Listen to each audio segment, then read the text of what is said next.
قربانی اہم مالی عبادت ہے اور اسی لیے اس عمل کو بڑی فضیلت اور اہمیت حاصل ہے۔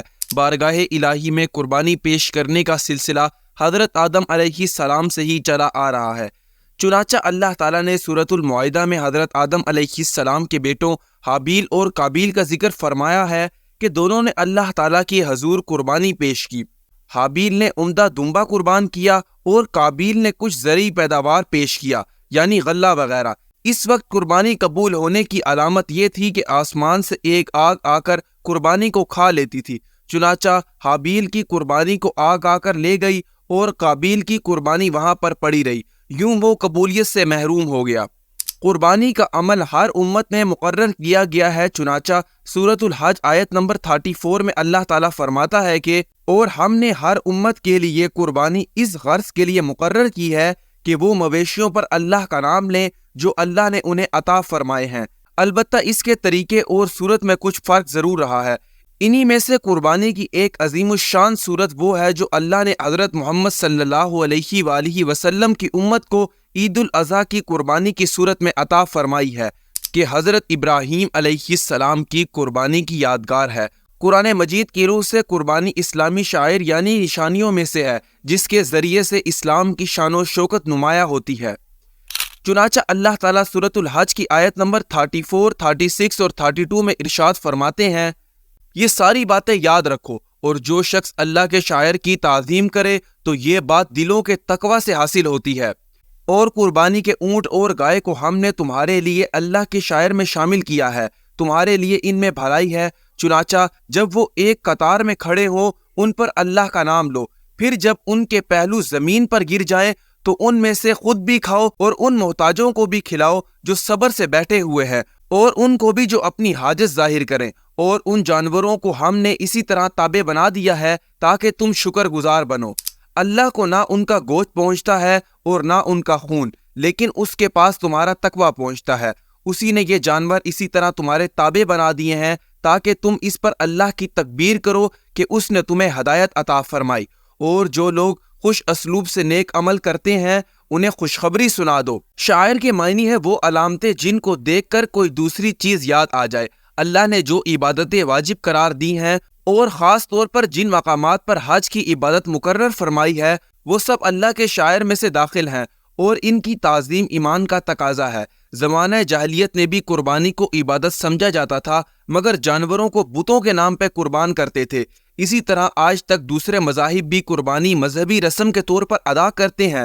مشرکین بتوں کے نام پر اور عیسائی سیدنا عیسیٰ علیہ السلام کے نام پر آج بھی قربانی کرتے ہیں۔ اللہ نے سورۃ الکوثر میں حضرت محمد صلی اللہ علیہ وآلہ وسلم کو حکم فرمایا کہ اپنے رب کے لیے نماز پڑھیے اور قربانی کیجیے، یعنی نماز اور قربانی کا عمل اللہ کی رضا اور خوشنودی کے لیے حاصل کیجیے، یعنی نماز اور قربانی کا عمل اللہ کی رضا اور خوشنودی کے لیے ہے۔ اسی مفہوم کو اللہ نے سورۃ الانعام میں فرمایا کہ آپ صلی اللہ علیہ وآلہ وسلم کہہ دیجئے، بے شک میری نماز اور میری قربانی اور میرا جینا اور میرا مرنا اس اللہ کے لیے ہے جو تمام جہانوں کا پالنے والا ہے۔ حضرت زید بن ارقم رضی اللہ تعالیٰ عنہ سے روایت ہے کہ آپ صلی اللہ علیہ وآلہ وسلم کے صحابہ نے عرض کیا، یا رسول اللہ یہ قربانیاں کیا ہیں؟ آپ نے فرمایا تمہارے باپ ابراہیم علیہ السلام کی سنت ہے۔ صحابہ نے عرض کیا، یا رسول اللہ ان قربانیوں کے بدلے میں ہمیں کیا ملے گا؟ فرمایا ہر بال کے بدلے میں ایک نیکی۔ عرض کیا اور اون جن جانوروں میں بال کے بجائے اون ہوتی ہے ان کے ثواب کس طرح ہوگا؟ آپ صلی اللہ علیہ وآلہ وسلم نے فرمایا اون کے بھی ہر بال کے بدلے ایک نیکی ہوگی۔ حضرت عبداللہ سے روایت ہے کہ آپ صلی اللہ علیہ وآلہ وسلم 10 سال مدینہ میں مقیم رہے اور ہر سال قربانی فرماتے تھے۔ آپ صلی اللہ علیہ وآلہ وسلم کا ہر سال قربانی کرنا قربانی کی اہمیت، فضیلت اور تاکید کے لیے کافی ہے۔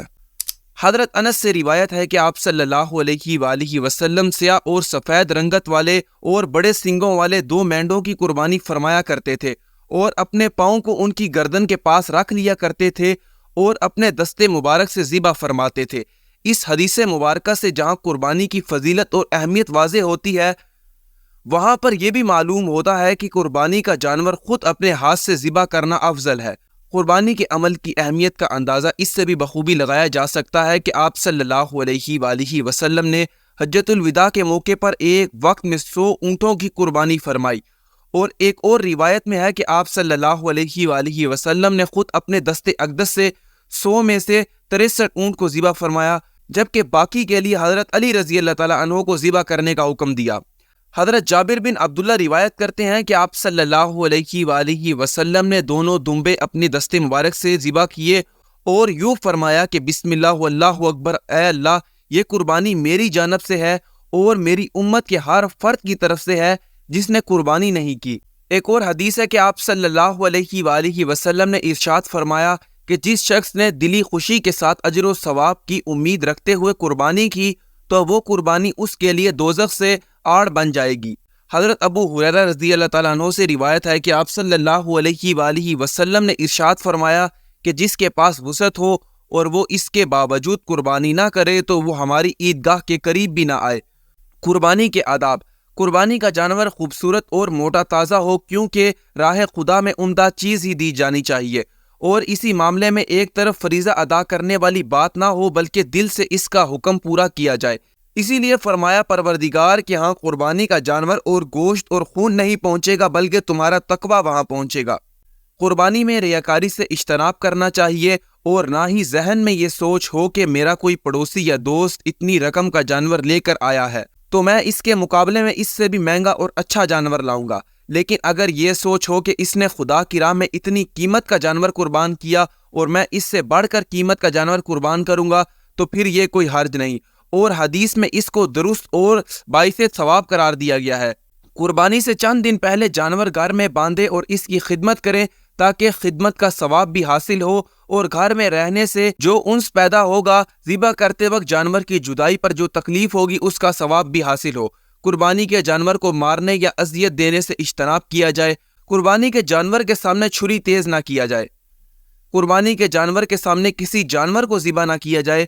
قربانی کرنے والا اگر اچھی طرح ذبح کرنا جانتا ہو تو خود ذبح کرے، ورنہ دوسرے سے کرائے۔ جانور کو قبلہ رخ لٹایا جائے اور ذبح کرنے والا بھی خود قبلہ رخ ہو کر، یہ سنت ہے۔ بسم اللہ اللہ اکبر کہہ کر ذبح کریں۔ ذبح کرنے کے فوراً بعد کھال نہ اتاریں بلکہ جسم کے ساکن کو ٹھنڈا ہونے کا انتظار کریں۔